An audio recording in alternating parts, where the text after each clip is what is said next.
imamo jedan izuzetan raritet. Walther P5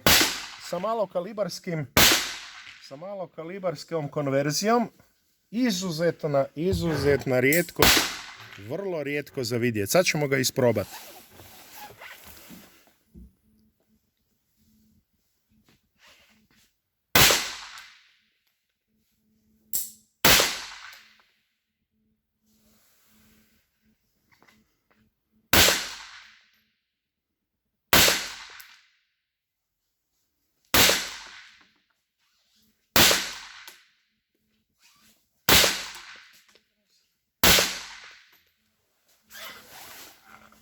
Radi besprijekorno, a sad ćemo pogledati i kako izgleda na meti.